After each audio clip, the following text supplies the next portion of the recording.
Olá! Hoje eu vim aqui compartilhar um pouquinho da minha história com vocês.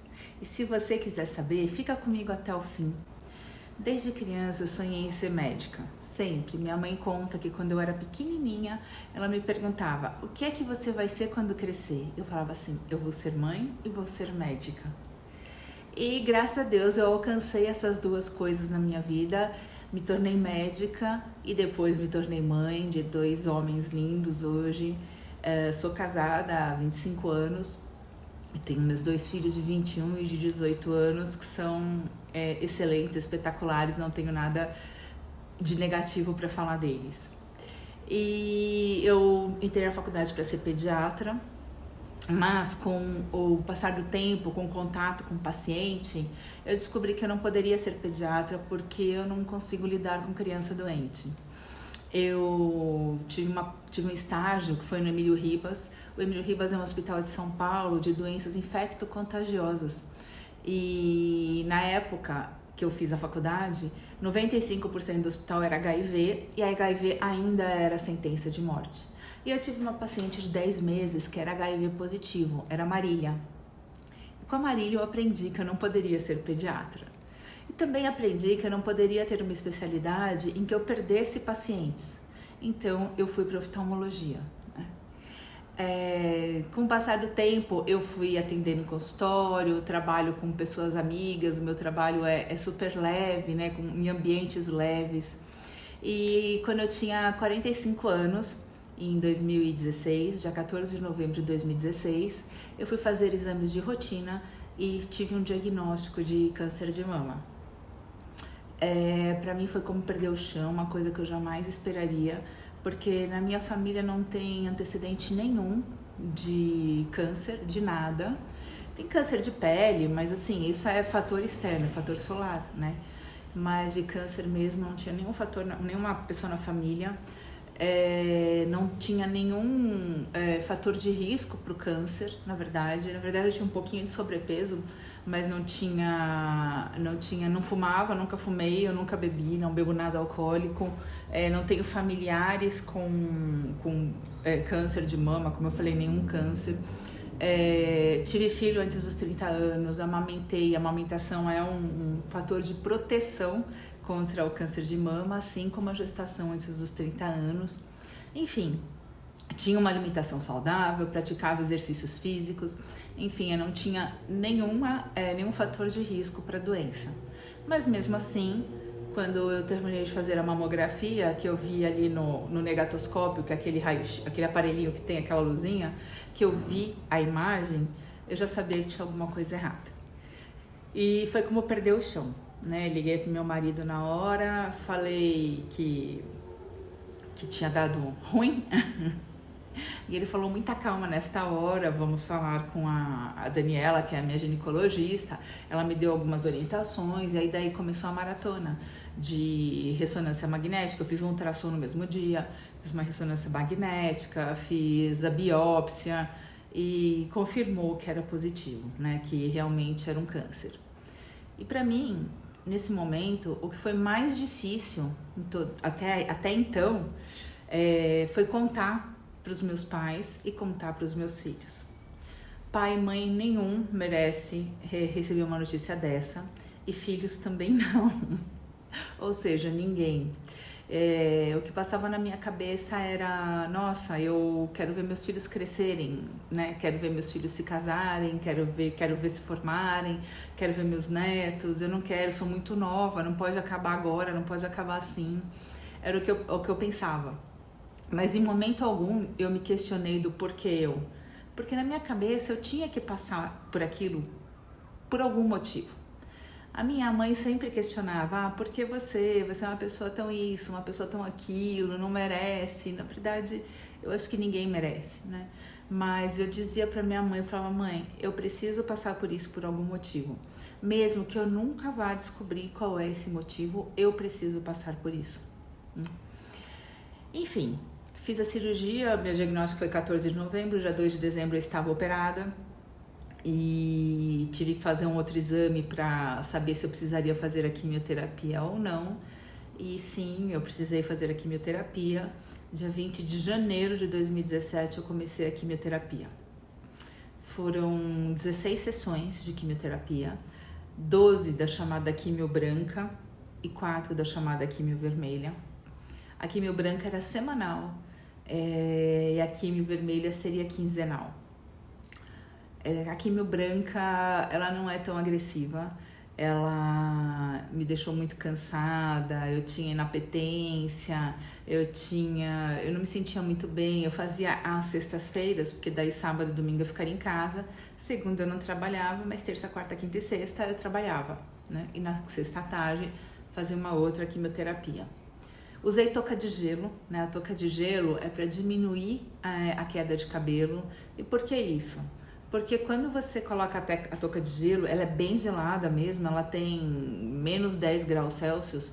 Quando você coloca aquela touca de gelo, ela diminui o calibre dos vasos. E quando diminui o calibre dos vasos, diminui a quantidade de medicamento que vai para as células responsáveis pelo cabelo, pelo crescimento do cabelo, né?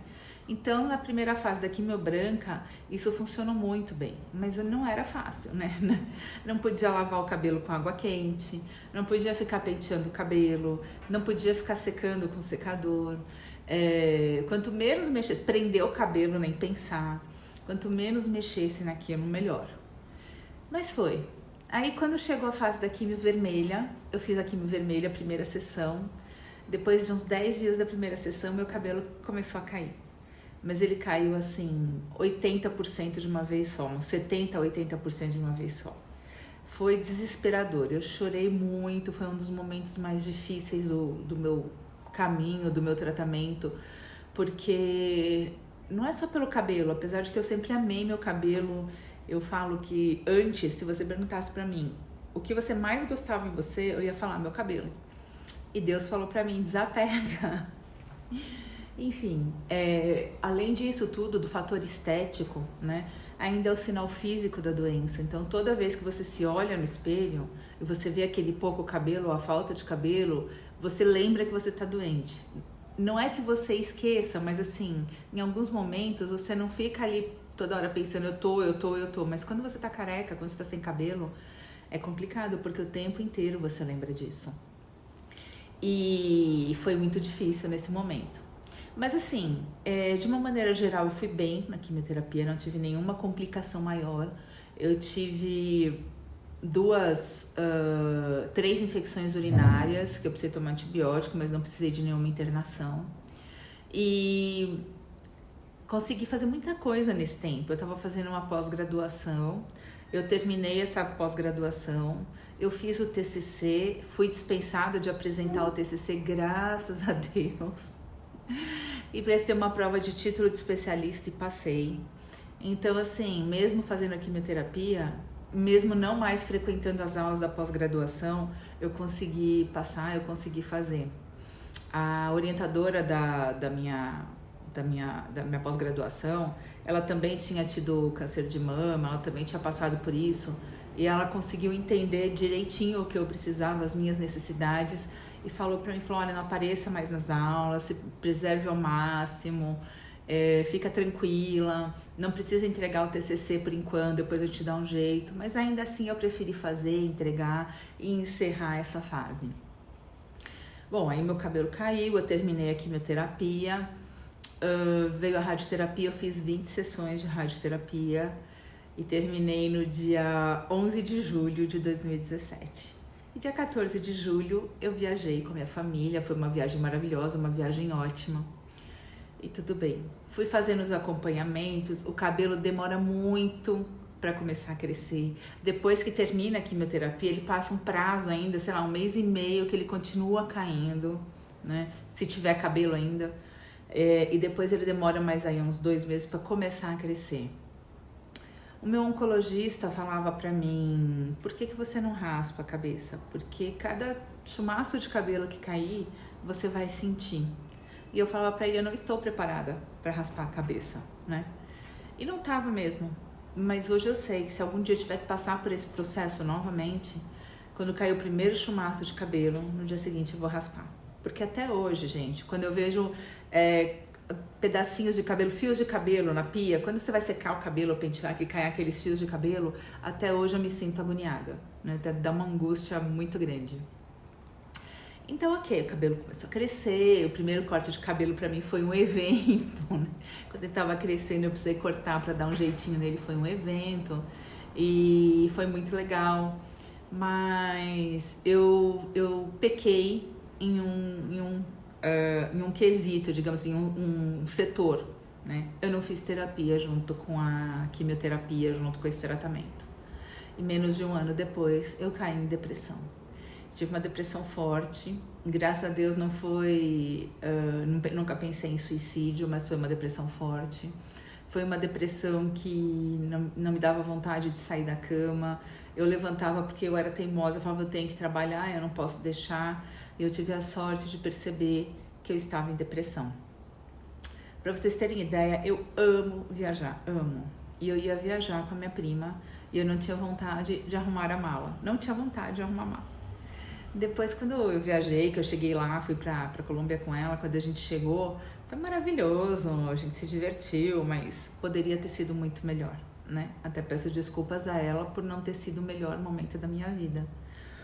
Mas foi assim, e como eu percebi logo que eu estava em depressão, eu logo procurei psiquiatra e logo procurei psicóloga, comecei a terapia.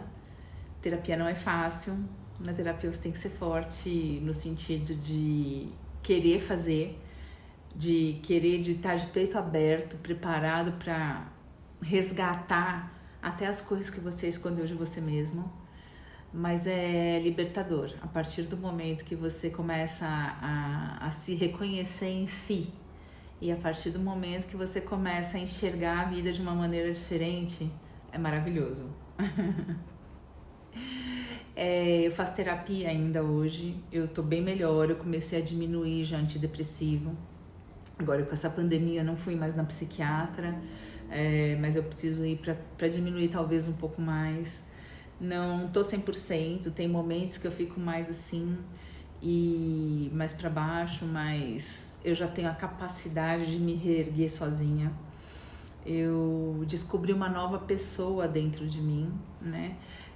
Com um olhar diferente, e isso me dava muito medo. Eu falava pra minha terapeuta, eu falava assim, eu tenho medo da pessoa que eu vou me tornar, tenho medo de não gostar da pessoa que eu vou me tornar. E ela falava pra mim, falava assim, você não vai mudar, a sua essência não muda, o que muda é a maneira que você enxerga as coisas. E assim foi, né? Assim foi, eu realmente não mudei a minha essência, eu só melhorei a minha essência. Eu comecei a ressignificar muita coisa, eu comecei a dar corpo para algumas coisas que eu queria fazer e não sabia como, eu comecei a me encontrar. E foi libertador, né? Foi libertador. Não digo para vocês que eu agradeço o câncer, que eu agradeço a depressão, porque na verdade eu não agradeço. Eu poderia ter ressignificado tudo isso com uma terapia, mas sem passar por isso. Mas eu posso dizer que foi a partir disso tudo que eu comecei a mudar e comecei a dar corpo para algumas coisas que eu queria fazer. E hoje eu tenho como objetivo ajudar as pessoas. Eu tenho como objetivo mostrar para as pessoas que tem como ser feliz, mesmo tendo problemas, que problemas todos nós temos em níveis maiores ou menores, mas todos temos, e a gente não pode afundar junto com os problemas. Nós podemos sim ter uma vida feliz mesmo com problemas, né?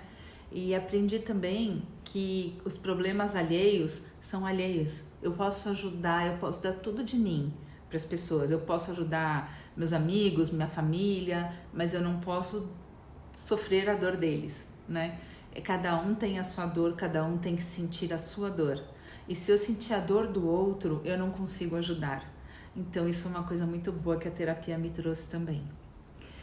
Hoje eu tô bem, tô trabalhando, pouco também por causa da pandemia, e tô fazendo muita coisa no meu Instagram. Eu tava fazendo muita ação social antes da pandemia e quero voltar a fazer. Então eu resolvi contar um pouquinho da minha história aqui hoje, porque eu acho que isso pode ajudar outras pessoas que passam pelo mesmo problema, outras pessoas que têm câncer, ou que têm depressão, ou que têm algum outro distúrbio psicológico, ou qualquer outro problema. Eu quis contar a minha história para mostrar que dá para dar a volta por cima, que é possível dar a volta por cima, né? E qualquer coisa que vocês precisarem, eu estou a uma mensagem de distância, tá bom? Eu espero que esse vídeo tenha sido útil para vocês, espero que vocês gostem. Um beijo e obrigado por caminharem comigo.